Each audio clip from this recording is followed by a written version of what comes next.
Erokamano, doho iseyo kuom bedo gi atamalo 60 mag buche mosechwalnegi e higni 5 mokalo to pok gitieko yalo nyaka sani. Thoth buchego gin mag ng'ur ewi apisas mag doho matiyo arietha gi apisa mitudo gi mibadhi. Magi oyangi kod bad migawo marango kaka doho ma pacho kaendi tayo tijegi mong'ere ahinya kaka ombudsman. Nyakidi lero nowachni.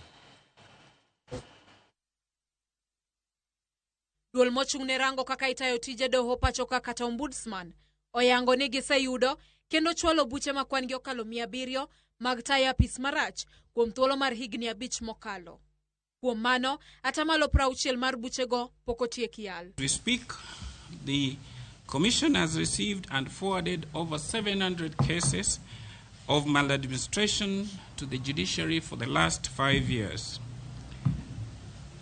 Out of those cases, nearly 60% remain unresolved, undermining the quest for justice for the aggrieved Kenyans. The complaints received by the Commission are documented in the status of administrative justice and access to information. Gilero ni ng'ur osewuok kuom jopiny ahinya to kaluwore gi weche mag kawo asoya, rem chiwo ng'eto mag buchego e kinde mowinjore kaachiel kod tiyo arietha gapisi. Most of these complaints relates to the delay in the issuing of judgments, inefficiency, unresponsive official conduct, unlawful official conduct, manifest injustice, unfair treatment, abuse of power, and discourtesy. Some complaints raise serious issues such as fraudulent access to money from the judiciary's deposit account, fraudulent use of deposited security through doctored proceedings, solicitation of bribe, inordinate delay in delivering judgments, and delivering air judgments. Kaluwore gi lipot margi, nitie buche moko mowinjore mipek, kaka mano mar jang'ad bura mitudo kod kawo omenda kowuok kuom aguch doho e higa 2019, kaachiel kod jang'ad bura mitudo kod mibadhi kod chama asoya e kinde mane okwayo kwan omenda mar 20,000 mar chiwo thuolo ne nyamburko mane tiyo ataro mar chik dok e tich. The allegation is that the magistrate fraudulently accessed funds from the judiciary deposit account. What is the status? The removal process for the said magistrate commenced in 2019, but remains unresolved 6 years later. A magistrate was accused of corruption in a traffic case involving 2 public service vehicle operators and were asked to pay a bribe. As we speak, the complaint remains unaddressed, highlighting the concerns about unlawful official conduct. Komachielo, okinde moko moting'o Ahmed Nasir Abdullahi kod Nelson Havi nolieko kendo chwalo ng'ur margi ni jong'ad buche 7 mag doho mamalo tiyo marach kod apisi. Jong'ad buchego oting'o gai ma doho Martha Koome, jalupo gai ma doho Philomena Mwilu, Smokin Wanjala, Isaac Lenaola, William Ouko, Mohamed Ibrahim kod Njoki Suzana Ndung'u. Motelo nema, riwruogo kinde pachoka LSK ne okwedo okang' ma doho mamalo mar kumo okil Ahmed Nasir Abdullahi kod okinde motiyo godo e kambi mare kuom chung'ne ng'ata e bura e nyim doho. Duolno koro jiwo doho mondo mi okete mbui ng'eto margi ewi buche moseyal motieki. Nyakidi, Ramogi TV, Nairobi. Piny Kenya William Ruto oyango ni sirikal oketo maino e kedo gi kweth njore mar Al-Shabab manyondhiyo kendo lal gi ruodhi 5 e gweng' ma Elwak County ma Mandera. Owacho magi e limbe mare manochakore ayanga kawuono e gwenge mag Nyanduat mag ugwe mar piny Kenya. Lydia Okeyo nigi ler mar wachni. Mohewo seche 24 bang' kweth njore mar Al-Shabab ndhiyo kendo lal gi ruodhi 5 maya e kaunti ma Mandera pok oyangore kama jonjore go chomo kodgi kendo nyaka sani chal gi pok ong'ere. Ruodhi go nyondhi e kinde manyo giwuok gi dhier moro manowinjo gi twagi e wi limbe jatend piny Kenya William Ruto e gwenge go, limbe ma koro chakore kawuono. Jatend piny Kenya William Ruto nochopo Nyanduat ma ugwe mar piny Kenya e kaunti ma Mandera kama oyango ne piny owacho ni ewi kokgi mar rakore gi kweth njore mag Al-Shabab manyondhi ruodhi go kendo gibiro neno ni oresgi kendo duogi pacho. Every part of Kenya is important, and we are not going to cede an inch of our country to criminals and those who want to unleash mayhem in our republic. We will go after them, we will deal with them, and we will eliminate them. Bende olero ni ten piny Kenya osetimo sinani duoko piny teko mar kweth njorego. Jana, kwa sababu ya kutaka kulete hali ya hofu sehemu hii, ati walienda wakashika machifu wetu. I want to promise the people of Mandera, hawa machifu lazima warudi nyumbani, na hawa wakora na wagaidi na wahuni tutabambana na wao. We have significantly downgraded the ability of the Al-Shabaab to unleash violence to the people of northern Kenya. Walikuwa wanafikiria ya kwamba wakifanya hiyo maneno walifanya jana, ati ndio nisikuje hapa. Rodhigo nyori koni nyamburko margi kawuok Wargadud kadhi luak kama ne jonjorego chungo nyamburko margi kendo mayogi eka ne gigoyo ng'wech gi nyamburko no ka gichomo tong' mar piny Kenya gi Somalia. Komishona manyandwat ma ugwe mar piny Kenya John Otieno oleronwa yor simu ni nyaka sani onge duoko moro amora ma oseyudi kotendre gi apedha ma pod dhi mbele e kaunti no. Ponono ni obila oremiyo duoko e wi chal mar Rodhigo wachore ni jodongo ma e kaunti wa Mandera biro chuno mondo mi odhi ogo bura e piny mar Somalia mar neno ni owi Rodhigo thuolo. Ponono ni pod gi ngima nyaka sani. Lydia Okeyo, Ramogi TV. Jatend piny Kenya William Ruto chako limbe mare mar ndalo 4 e gwenge mag Nyanduat ma Ugwe, kaunti ma Mandera. Josiasa mag Nyanduat ma Ugwe e duol achiel nosingo mar siro Ruto e yiero maduong' mar higa mar 2027. Kaka jafwambo marwa mar siasa Chris Owino leronwa, Ruto goyo kore ne josiasa magawo kome ni onge kod paro moro amora manyalo tero Kenya mbele.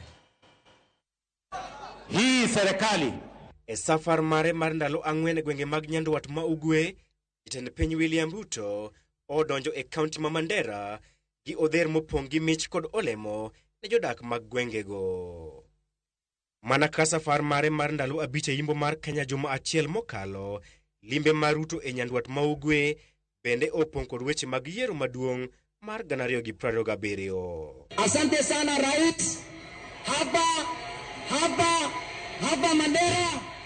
Mandera ni a broad-based government. Hapa Mandera ni a UDA.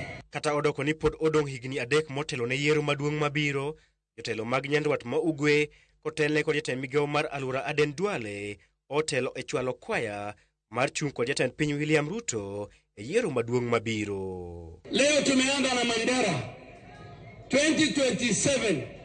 Sanduku zingine tutashindana, lakini sanduku ya rais ni ya William Ruto. 2017 tumekupatia 93% of all vote cast. 2022 tumeanguka na tukakupatia 22% of the vote cast. Mimi kwanza kama rafiki yako nataka kuomba msamaha kwa niaba ya watu ya Mandera na kukuambia waziwazi ya kwamba tumereset back to normal.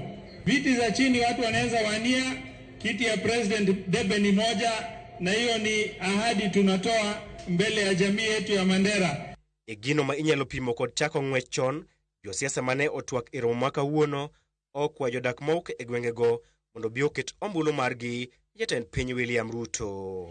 Na pia kama watu wa Mandera tunakushukuru sana na tunaunga mkono jitihada yako ya kuunganisha Wakenya wote.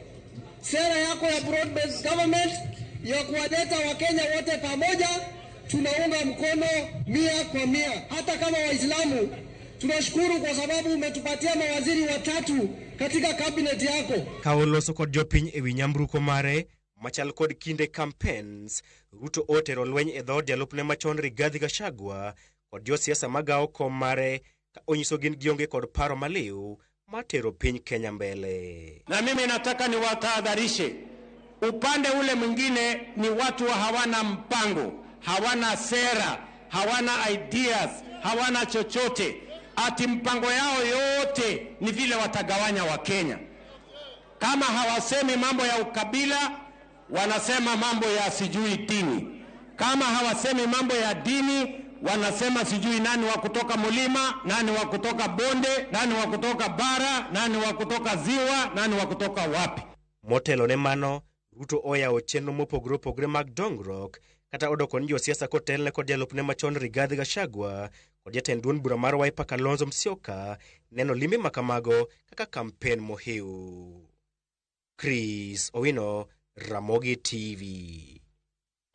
Jalup jatend piny Kenya machon Rigathi Gachagua wacho ni jatend piny William Ruto ne otemo miye $2 billion mondo ogwe tao. To kata kamano ne otamore. Gino mano miyo gole oko gi jood bura ma wacho ni ne omiya soya. Kaka Walter Nyambagalero, Rigathi wacho ni sani koro enogolo mana maling' mano kale ndalo mane jalup jatend piny Kenya. Ka oloso kod ute fwambo maimo mar Kenya boma Nairobi, mane en jalup jatend piny Rigathi Gachagua olo kwe nyoyo. Kendo koni jatend piny William Ruto ne otemo goyo dhoge bor kod omenda maromo $2 billion mondo ogwe tao gino mane otamore moumo yie piny. Magi timore ka Rigathi owuon bende ne omien kod chilo mar kwayo omenda maromo $8 billion kuom ombulu mane Ruto yudho Mount Kenya kinde mag yiero. Na mimi ningesikiza vile rais alikuwa ananiambia nijiusuru, because alikuwa ameniambia wewe jiusuru nikupatie $2 billion uende nyumbani, uende upumzike, fanya mambo yako, uwe na security, uwe na mshahara na unaweza simama siku nyingine. Sasa nikajiuliza yule anakupangia mabaya anaweza kukupatia suluhisho ya vile utaishi. Gachagua okoni Ruto ne omieno lwete kod pesa kaka yor golia pisi maonge wedea. Kata kamano bang' thiro kendo chikore, Gachagua tielo ni jatend piny ne otiyo kod omenda no kuom jo od bura kod seneta pudhe kobolo oko ya pisi. Ndio sasa akaamua kunifukuza, akatoa pesa mamilioni, wabunge wote wakapatiwa kila mtu 500,000 wanifukuze, senators wakapewa 10 million kila mmoja. Omako chuni Ruto en jatelo mager kapino kendo onge jotend migepe, jo od bura kata ng'ata manyalo siemo wang'e miyo mbalo wang'e koponi odwache dhi ataro kod jokanyo man machiegni. Rais ni mkali na ni watu wachache sana wanaweza kuangalia yeye ana kwa ana kuinsistisa. Yeye mwenyewe ndio mwenye kusema na watu wengi wanaogopa kumuuliza swali. Na ndio mimi nilikuwa na shida na yeye, matatizo na yeye kwa sababu mimi nilikuwa na face yeye head on. Mwambia rais, tulikubaliana hii, timiza. Tulikubaliana hii, tufanye. Uliahidi hii siku fulani, fanya. So wale viongozi wenu sijui kama wako na hiyo stamina ya kufesi yeye wamuulize. Lakini raia wanaweza muuliza. Jatelno chao kang mare jatend piny William Ruto kaka jakom mar EAC mar manyo kwe tulo magoma pinyno mar DRC. Rigathi koni okang no chalo ywak punda kapachoka to podi teko ji kendo ringregi yudo kojwang'. Na ningetaka kuchukua nafasi hii niambie rais, ni makosa sana wewe kama rais uko na mikakati ya kutafuta amani katika DRC Congo, na kwako nyumbani serikali yako nateka watoto nyara na kuwaua. Sasa hiyo inakuwa wewe uongei kweli, itakuwaje kwako nyumbani serikali yako nateka watoto nyara na kuwaua, alafu wewe unajifanya unapenda amani, ati unaenda DRC Congo kuunganisha watu ya Congo ati kuwe na amani, watu wasiuane. Rigathi okone jodak maimbo mar Kenya mondo bed motang' kod jatend piny William Ruto wisingo mag dongruok. Rigathi okoni imbo mar Kenya nyaka koro weketo kochgi okapu achiel mar ODM. Sasa nyinyi mnapita ati Raila apange nyinyi. Sasa saa hii anapanga maneno yake nyinyi mko hapo? Hamko hapo? Juzi amepewa mawaziri ile kiti ya finance wakati ya Azimio ilikuwa ya Oparanya. Saa ile amepata nafasi hajapatia Oparanya hiyo kiti ya finance. Hivyo mimi message yangu kwa Mlembe Nation, hii maneno ya kusema nyinyi ni bukusu, nyinyi ni malagori, hiyo maneno muachane naye. Muungane nyinyi nyote kama Mlembe. Mkishafikisha kula milioni 5, tafuta Rigiji tuketi na Kalonzo na Matiang'i na wengine. Walter Nyambaga, Ramogi TV. Ng'ikruok e chenro mar ndikruok e masin okumba mar SHA kata biometric registration emosemono migawo mar thieth chope kwan ji madwarore. Kata kamano jatend migawo mar thieth Debra Baraza wacho ni gitiyo matek kendo gibiro kawo okang' mowinjore mar neno ni chenro mar Taifa Care otiyo kuonde duto thurka. Nyaka sani jo Kenya makalo milion 18 osedonjo e chenro mar Taifa Care.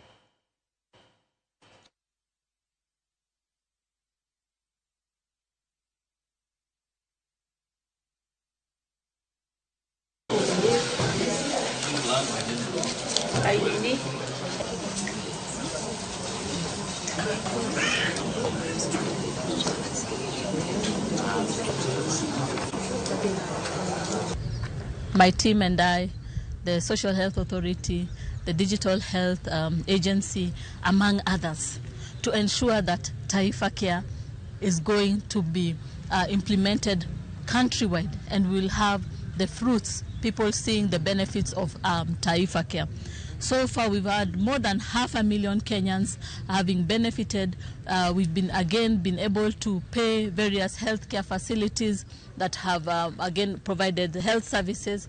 And yes, we've had a few challenges, some of them being the system interruption challenges. But as you are all aware, like in the mobile banking industry, even when you look at other countries like UK, the NHS system, other systems in Canada, etc., system interruption is common. Sirkal osingo mar medo budget miketo ne migao mar thieth e kedo kod tuo mar kansa masani medo nuro oganda mathoth e pacho ka.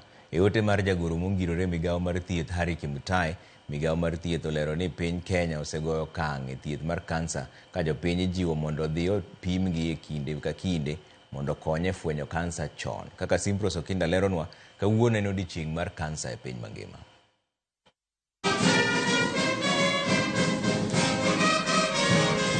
Nyasi maringo odiechieng' tuo kansa nobagi od thieth maduong' mar Kenyatta University Teaching Referral and Research Hospital. En romo mano kelo kanyakla jokanyo mopogore sekta mar thieth kamoting'o jotuo, lakteche, riwruoge makonyo jotuo e kind jokanyo mamoko. Kaluwore kod migao mar thieth, kansa medo nuro oganda jo Kenya ka ji moyo 40,000 yudo kod kit kansa mopogore higa ka higa. In Kenya, the burden of cancer continues to grow, with estimated 45,000 cases diagnosed every year and over 29,000 deaths reported. It is worrying that 7% of these cases are diagnosed at a late stage, leading to poor outcomes. Kata bedo ni Kenya oseteme medo kuonde thieth mag tuo kansa kod nyiewo masinde, mano pok oromo ka sirkal osingo mar jiwo budget miketo ne kedo kod kansa. The need to enhance funding to support these initiatives, and the ministry is working with the National Assembly to review this as far as funding is concerned. The ministry is also undertaking review on that oncology package with a view to increase access to care to our cancer patients. Jokenya kori jiwo mondo many pim kinde ka kinde kalore ni kansa mofweny chon thiedhore mayot. It is important for all of us to agree that cancer is not a death sentence. It cannot be, because if it was, the lady who spoke here last told us that she has been told by the doctors here that the molecules or whatever it is that was in her, on the breast cancer, she has been assured they are finished. Therefore, she is going to be able to lead a normal life like the rest of the people that do not have or have not suffered cancer. Margaret Fifi, ma en jagni 52 osedak kod kansa mar thuno chakre higa mar 2016. Kisikia mimi nilianzia na kusikia niko na uvimbe kwa matiti. Nikaenda kwa daktari, nikajulikana niko na kansa. Sio rahisi, ilikuwa gumu sana. Juu ya support ya familia yetu, watoto wetu, wale tumezaliwa na wao, marafiki zangu akanishikilia mpaka hapa. Saa hii ni kushukuru Mungu tu. Mimi sina kansa. Eboche no mari gamar alfario prario gade kalfario prario gaberio sirikalo ketomaino egengo kansa maloyo thiedho. Simpros Okinda, Ramogi TV. Sirkand kaunti ma Homa Bay ka okale migao mar thieth osingo ne jomodak kod kute mag ayaki gi tuo mar kahera ni pod gibiro bedo ka gidhi nyime giyudo yedhe kod chenro mamoko magisebedo ka giyudo. Maendi kata odoko ni riwruoge mosebedo ka siro chenro makamano obano piendegi kaluwore gi chik mane piny Amerika ogolo. Chenrogo nosebedo ka itayo kod riwruoge mag LVCT kod Ngima Mogen masani ok yud sir kendo jotije 971 oselalo tijegi. Jata tije mar thieth e kaunti ma Homa Bay Laktar Kevin Osuri okoni gin kod yedhe mag gayo landruok kute mag ayaki kod yedhe mag kahera manyalo tero jotuo kuom dweche 3. Barua kowuok kuom sirikal mar Amerika ni programs mane gikonyo wae kaluwore gi weche mag tuo mar HIV/AIDS koro giweyo to nyaka gi joma ne gindiko mane gichulo msara bende nye gimiyo order ni mondo ochunge tich but Homa Bay ka kung'eyo Homa Bay ema nigi burden mar tuo mar HIV/AIDS kabisa koro gino ohinyowa kamoro tuo teko rithiedho at one point pharmacy bende yath bende koro wachiwo kamoro achiel laboratory nikech koro staff odok piny assurance machiwo en ni pod wan wadhi mbele gi thiedho ji yedhe manyocha wan go mag ARVs to pod oromo wan gi yedhe moromo wan gi yedhe TB moromo kod gimiluongo ni opportunistic infections manyocha nosebiro kendo nobiro mar dweche 3 koro gito pod wan kodgi kendo wan gi geno ni by the time magidok piny the solution bro bedo kwa oseyudore but message en ni jowa omed mana ritore nikech sani koro support manyocha wan go odok chien.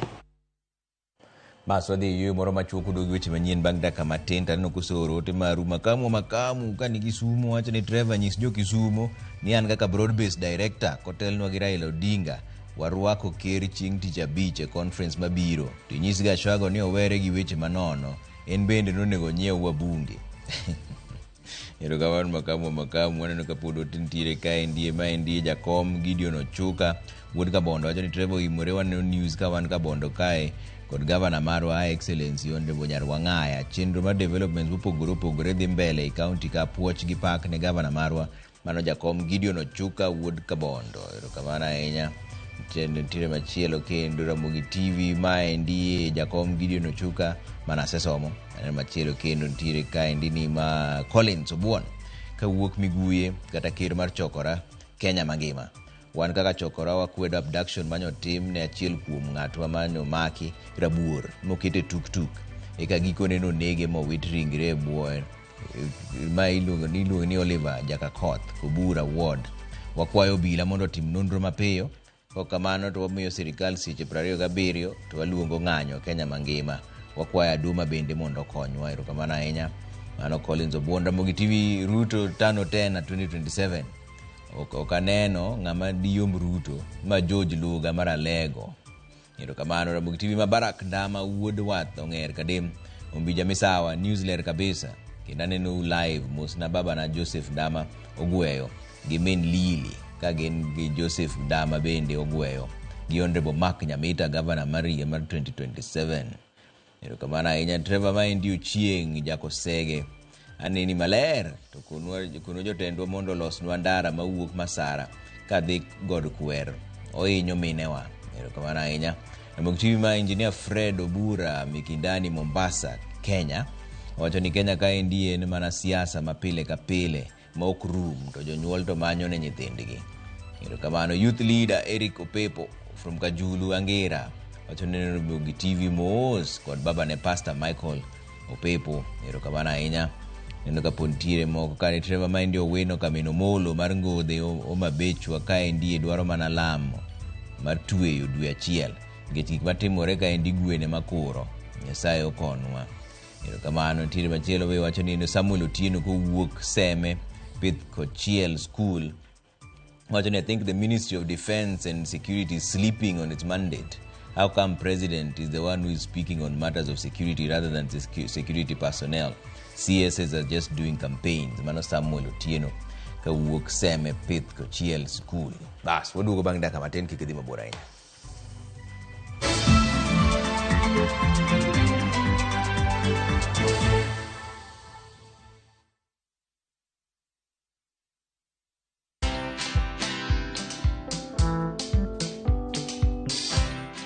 Mabrother, chekini story fulani la penjuzi mtani record manze.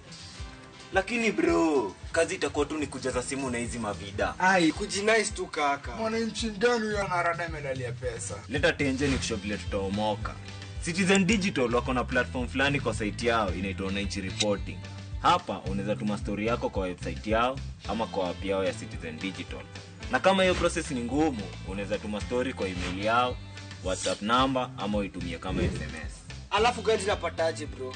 After story yako imepublishiwa, hapo ndo una receive 1000 kwa simu yako. Bro, au umenichanua. Don't just witness the news, be part of breaking it. Download the Citizen Digital app and share your story with Wananchi Reporting today. Citizen Digital.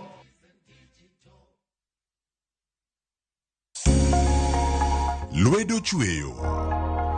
Koroka sana watiyo gi lwetwa. Rom gi joma oseloko kit ngimagi kendo giseloko pok margi obedo ohala. Bechgi ni malo nikech kaka yudo materials dhi mang'eny. Duto en wach chwech, pok, tich matek kendo tiyo matek. Tim giri mitimo no, kikete chunyi tikete pachi. Mamiyo lek bedo adiera. Poko pogore. Tich ang'wen, saa 2 okinyi. Kod Sharon Ong'ao. Kick by.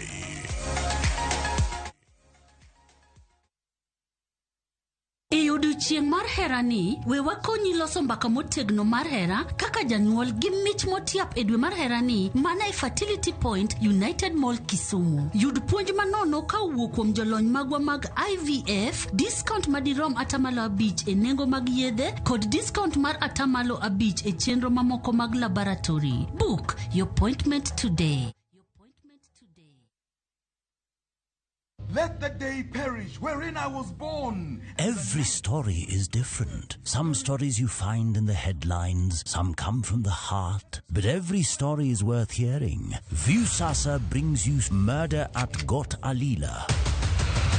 We unwrap the mystery behind Robert Ouko's death. In Jane and Solomon, the self-confessed witness gives his account of the story. My husband was not murdered on that sick. And in Njere Nishetu, Jela ni kama kaburi, haichagui mtoto ama mtu mzima. From the truth-seeking investigative stories to the raw human stories that often go unheard, Viusasa is your home for documentaries.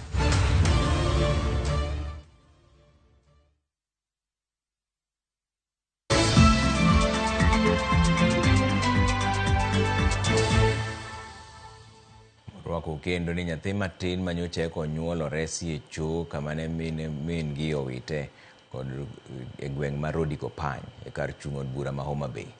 Min nyathino ne one kod jirande ka wito nyathine. Gino mano miyo giluongo jowetegi mano make miyo no mochwale ka obila Rodiko Pany. Nyathino mano pim ka oyud ka en romo kilo 3.5 ne otere kar thieth ma Homa Bay mondo mi oyud thieth. Kaluwore kod jalup apisa maduong' mar hospital ma Homa Bay, nyathino ne oyudo wang' mar 20% kowuok kuom asid manie cho. Nyathi moro nokel kae ma koka nonyuol, nyathi mayom manonyuol manyako mane nigi kilo 3.5 kilograms. Polise kod jopiny nokonyo nyathini kane wachore ni min gi nonyuole to odhi owite cho. Koro nyathini kano kel ka ne en gi wang', kore kano wang' toke ka en wang' gi ng'ute. Aparo ni oko maduong', liet mar oko maduong' no wang'e ma kawago percentage en 20% mar dende.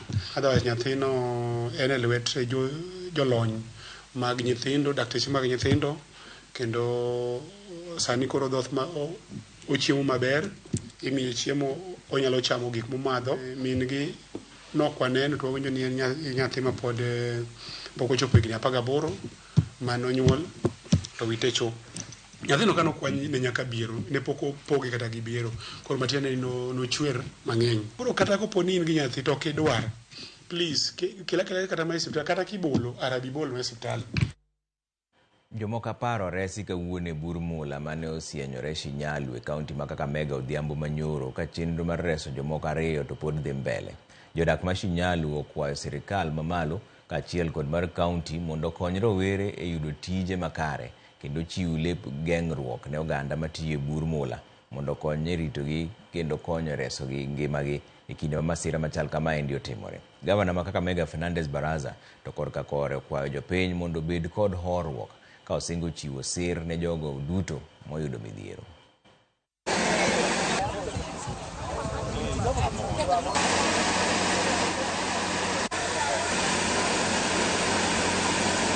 wa provide PPEs wakati ambapo jambo la muhimu kama ile la gold mining liko mahali, inafaa wakuje wapeane safety na PPEs. Hiyo itasaidia vijana wetu katika kuweza kujiokoa kwa sehemu zingine. Alafu wapewe training. Sio tu kijana ametoka kule anaingia kwa shimo hajapewa training, apewe training vile ambavyo anaweza kutembea underground. Hatuoni support ya national government sahi. Hatuoni support ya county government sahi. Kitu yenye tunaona tu ni kupitisha hapa ma-ambulance. Ma-ambulance is after the fact. What we need here is the fire brigade. Iwe imeangusha hiyo mashini yao mpaka chini. It has the capacity to go far deep.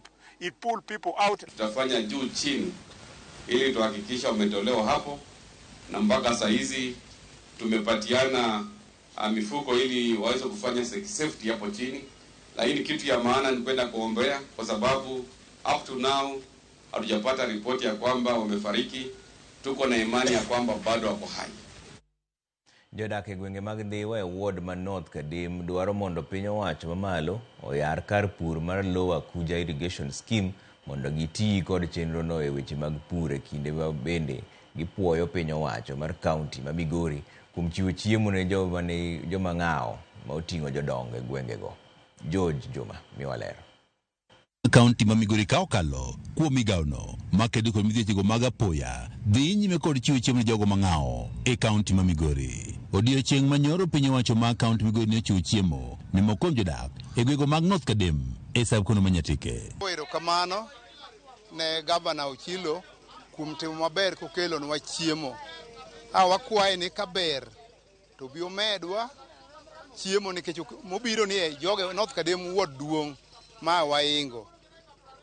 Kendo gima ne wadwaro ahinya kaka jo North Kadem ward, wadwaro ni Gavana Ochilo bi obedie wendowa.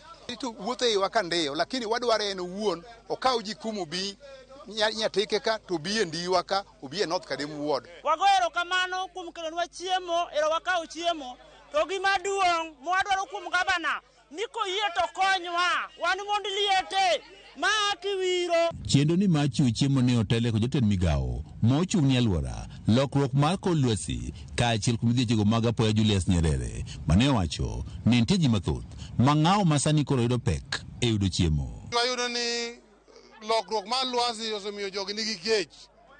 Koro kejni e manifesto mar gavana nowacho nobiro ng'iyo ji marom joma ni chien bo ting'o bedo malo kako mine manenagi. Omiyo kawuono wakelo chiemo lori tiba mopong' wachake North Kadem ka. Kelo ne jogo oduma, wakelo michele. Kata bed ni jobudo chiemo ne opoyo piny owacho ma kaunti ma Migori kuom biro kod chenro machal kod mae mar paro jogo bedi koro ng'ao. Moko kuom jodakgi to enye gwego mag Ndiwa e ward ma North Kadem dwaro mondo koro piny owacho mamalo koro yar bad kar pur no mar Lower Kuja Irrigation Scheme mondo giyud pi ma ginyalo puro godo. Thothne oringo gi koridore piny mwalo kocha, koro miyo wane wi malo koni ok wayudi kaka wanyalo konyore. Koro yaunwa wambe oluwe butu wako. Atuangalilie kama kuna vile irrigation asatoka kule ipite mlimani ili hata sisi pia tupate. Food insecurity Manyatike watimo gik mang'eny. Nitie irrigation mitimo Lower Kuja mondo wabed gi chiemo moromo. Jodagi mandiwa wacho ni nok mar koth osemiyo ginyalo yudo chiemo maber, gino mamiyo thoth oganda bedo kod nok mar chiemo e gwengego. Hii area yetu ina ukosefu wa mvua. Kila mara huwa tunalalamika hatuna chakula. Tumeshukuru ametuletea leo. Bende gidwaro mondo koro piny owacho ma kaunti ma Migori koro migi kothe kaachiel kod mbolea ma bende koro ginyalo tiyo godo mondo gigol chiemo moromo. Marwa to danga wach ni ok en maber ahinya nikech jomoko sani watiyo ga ng'owa gi kodhi. Watiyo gi kothe mag nyaluo. Koro ne wakwayo Gavana ni bende omede yawo yor pur ni mondo miwa kothe ma nyasani mag grade gi. Toduma koyie to nyalo kelonwa mondo wakom nikech kechinyowa gi nyithindo go walewo ge udi. George Juma, Ramogi TV, Migori.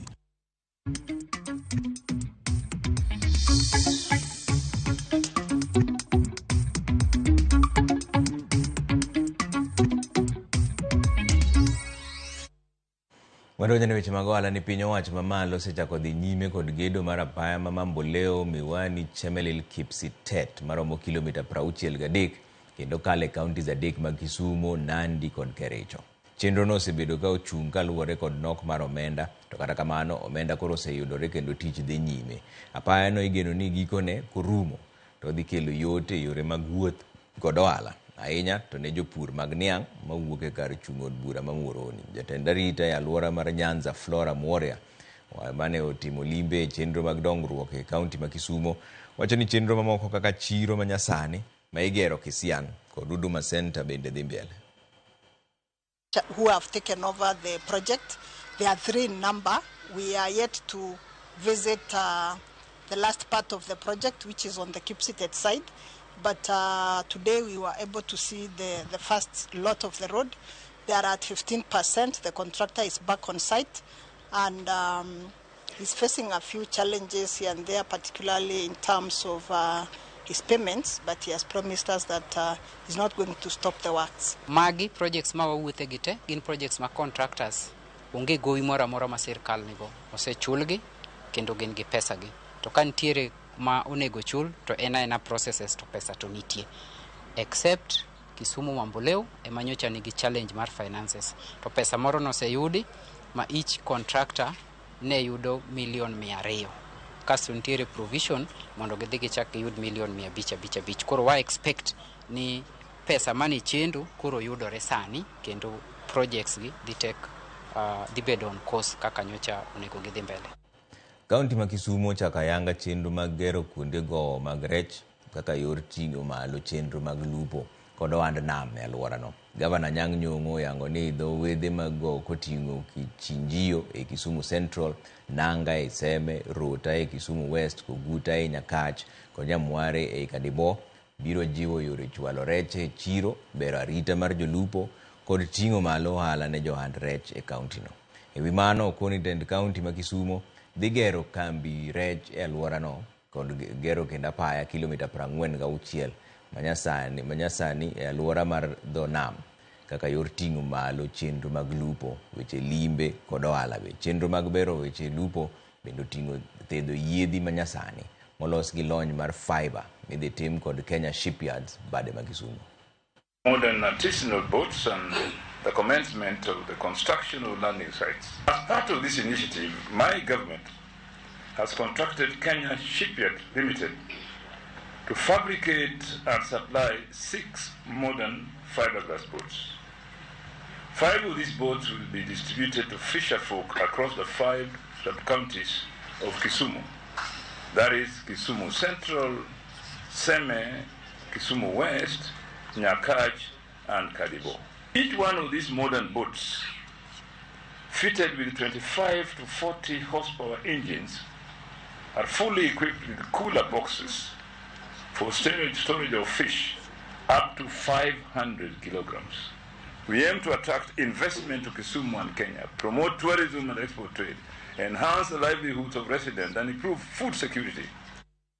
Obila mag okwach kich Mombasa ondhiyo containers adek mani kod tons 75 mag lowo mokikore gi copper mano oseketi meli e wath ma Mombasa ka ichano tergi e piny mar China e tok chik. Kane oloso gi jofwamb weche wath ma Mombasa bang' meko mag containers go, apisa maduong' mochung' ne golo mwandu go manie lowo kadho wadh nam chumbi Paul Karume okoni oboke mane otigo de temo chwalo mwandu go e piny mar China ne lero ni giting'o manganese ma ok copper kaka ne oyudi. Okoni nonro dhi nyime mar yango kama ne mwandu go golie ka bendo lero ni ginono kambi mar Steven Rock Limited ma ema ne oyangi kaka kambi mane ogolo mwandu go e pachoka katero piny mar China.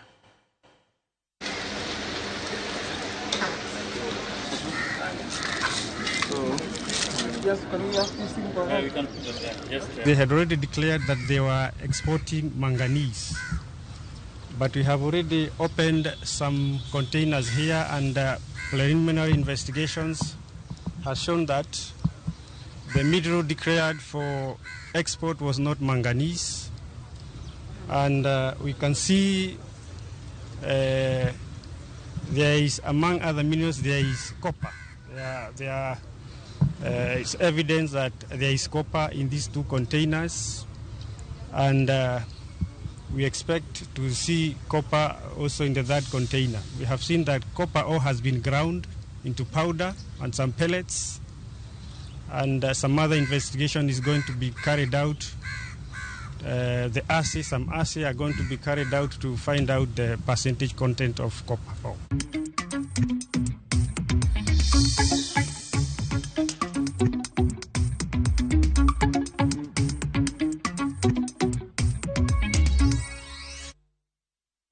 Mandonyo weche mag gwenge Onyakwara Mugi Ajwang bendi siwinjo gweng miluongo ni Holo mayudore tong' mar sub county ma Kisumu West gi Seme.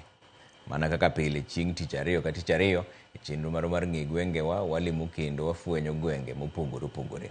Ripota marwa Belicent Adhiambo kawuono nolimo gweng chiro kata center miluongo ni Holo kendo kelonwa nonro mar Holo e yo machalo kama.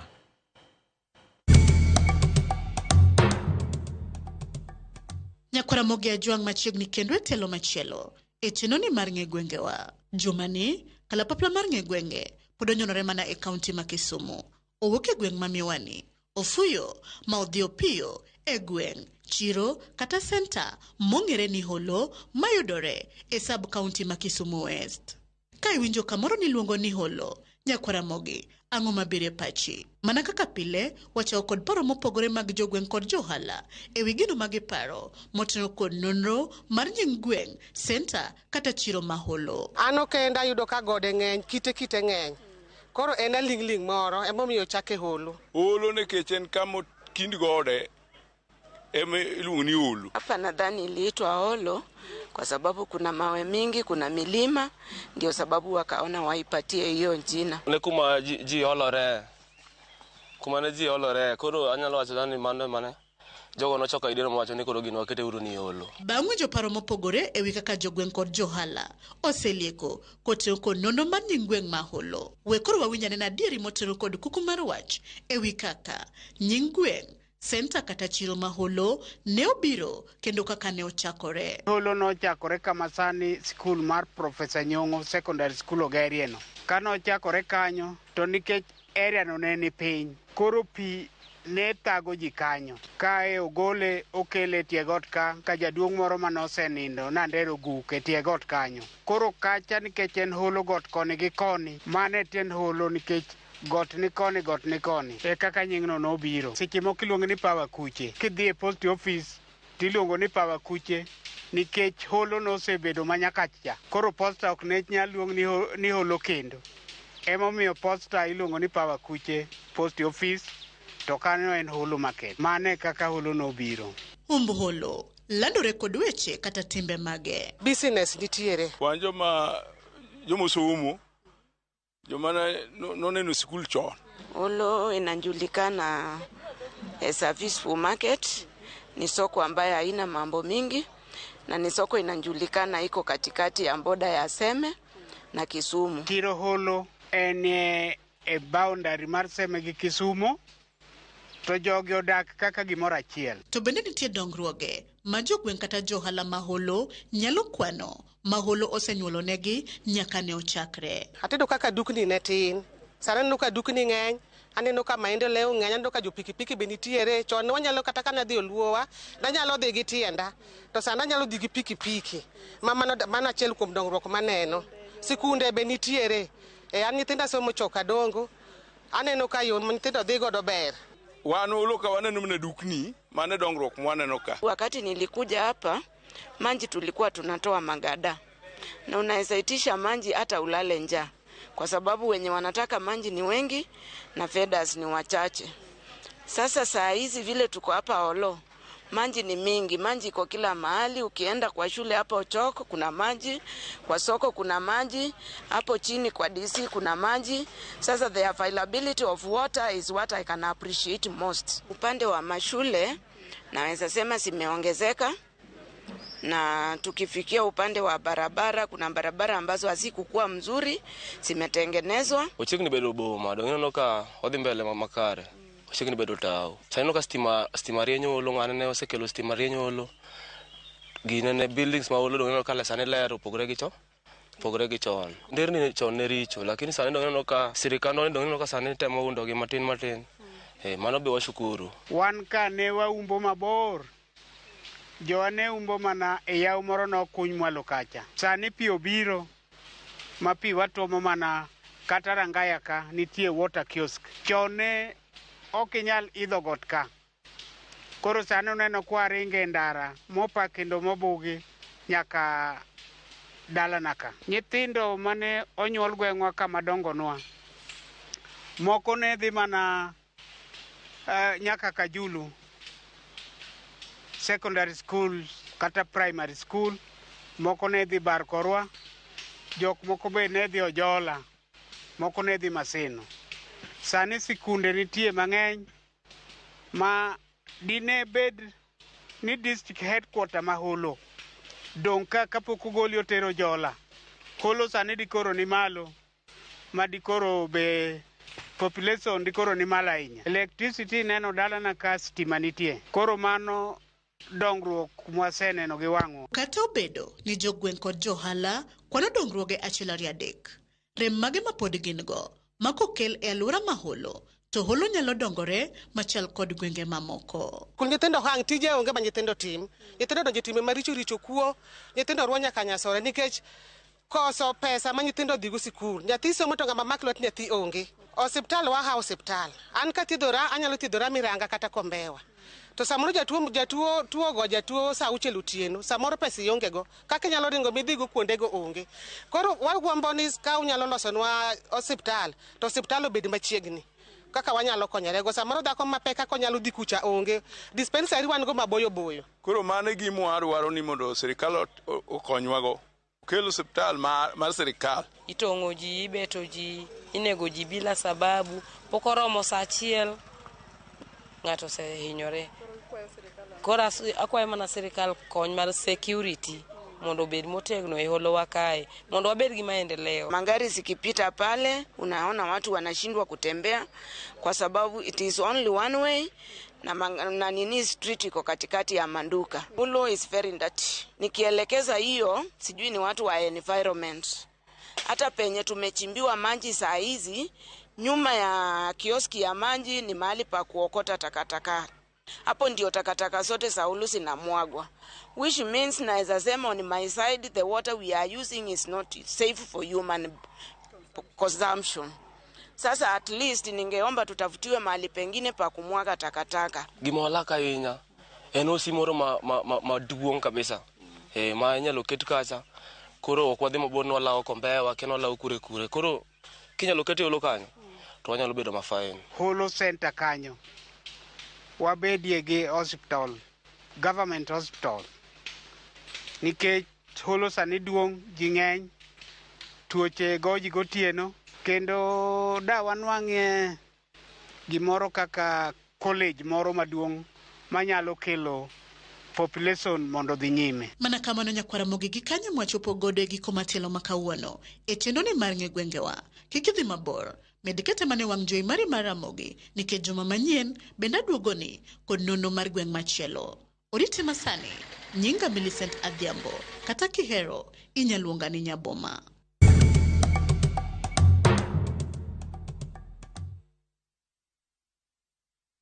Bas, koro ing'e kuma nyingi mar gweng' mar Holo nochakore. Koro ng'ien wacho nang'o. Engineer Victor Okuna from Osingo wacho ni Trevor Josuna East winjo matek e barabara maricho Suna East ka Junet onyis contractor mondo kony jo Suna East. Mano engineer Victor Okuna ko Osingo. Trevor winje yo makare kendo Ramogi TV ler nyinge en Ato wuod Kodumba Kanyamnwairo. Kamana ahinya Joram Wiyo wacho ni en wuod ahero awuoro jo Holo. Kamana ahinya.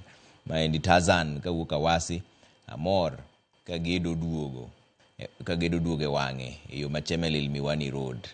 Kamano Jakomo Chuka Trevor Holo en kama nitiere orido emomiyo nochake ni Holo. Kone Millicent obiyo ne gwenge gi Kabondo kae. Wabro oro me Nyaboma mondo bi kanyo. Kamano ahinya. Waduog bang' dakika matin.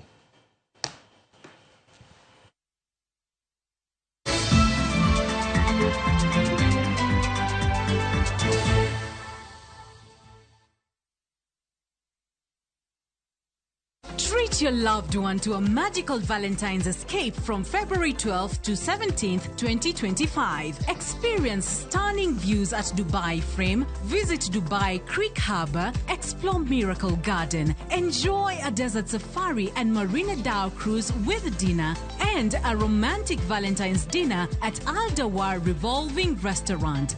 This unforgettable getaway, including visa, starts at $1,120 per person sharing. Book now. Lipa Pole Pole. Visit viewtravel.com, call or WhatsApp 0703 254 254. View Travel. Dream. Explore. Discover.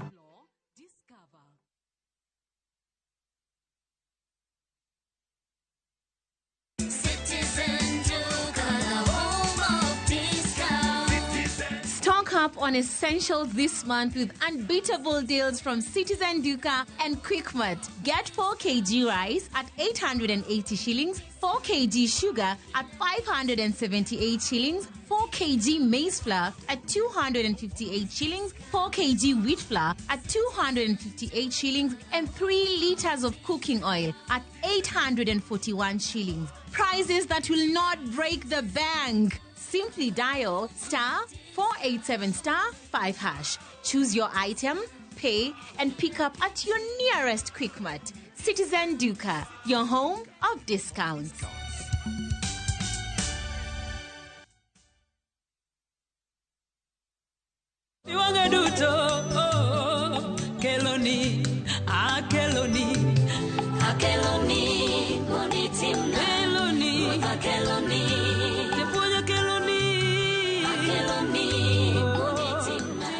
Hey, Opakro, Macaron gift. Kidwaro wenda Maruta Keloni to this star 860*419#. Parenia, Ramogi TV, Enodjo Duto. Jothurwa, be usebedo gi gombo mar ng'eyo kaka cham wuok e kodhi nyaka chop kaka chiemo e mesa. Dibed ni dwaro chako pith makelo omenda, kose dwa chako pur mana mar chiemo e dala. Wakelo ni yore mag chako magi duto e chenro mar pur gi ohala. Pur manyasani kendo manigi okang' mamalo to kelo yuto mathoth. Piny olokre dhi e teknoloji kendo puro kenana pur kaka ne manyachon. Kuonde kwath osedok matin. Tinyalo bet gi dhiang' achiel mar grade, tikete e ot, tiomone chiemo to ochiemo. Pur mchele ber kendo nyalo teri mabor. Ngimani be nyalo lokore gi higa 2 kende kitiye yo morere. Pur gi ohala kelo ni jopur kendo joma olony e weche pur. Chieng' tich adek, saa 1:45 otieno, kik bai.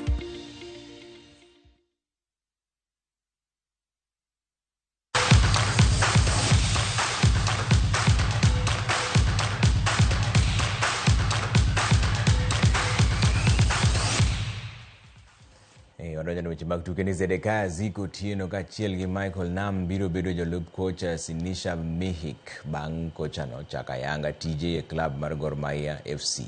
Odiochieng' mare mokwongo kaka kocha, Mich nigi geno ni jotugo mag Kogalo biro puonjore mapiyo kit tugo mare kosingo ne johera mag klab no ni okombe to nyaka gikaw giko season ni. James Opondo miwa ler mar wachni.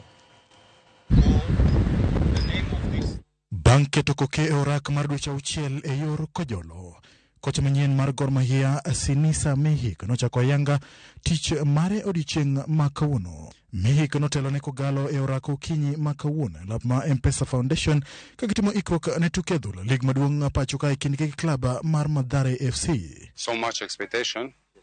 You know, I'm focused on the process. I'm focused on the training. And on daily basis, you know, and the first game. So I never thinking so far because it's a live process with the players every day. Of course, expectations are good. Gor Mahia nyaka sani mako thuolo mar adek e chung' mar timbe lig maduong' mar adhula pacho ka points 6 tok klab mar Police FC. Mihik chako tich ka en gi ng'eyo ni johera mag Kogalo biro kelo liet e neno ni klab no okaw kombe margi mar 22. We need energy from them, of course, yes. They need to believe in us. Even we are now in position, yes, third position, but still we are on our rail. I say we are like a plane on the rail with small turbulence, but we have to arrive to destination. Kata odoko ni kocha no chako tayo Gor Mahia e kor season. En gi geno ni jotugo ma en godo ka achiel gi mago ma club no biro nyiewo e kindeni mar nyiewo jotugo biro kwanyo kit tugo mare mapiyo.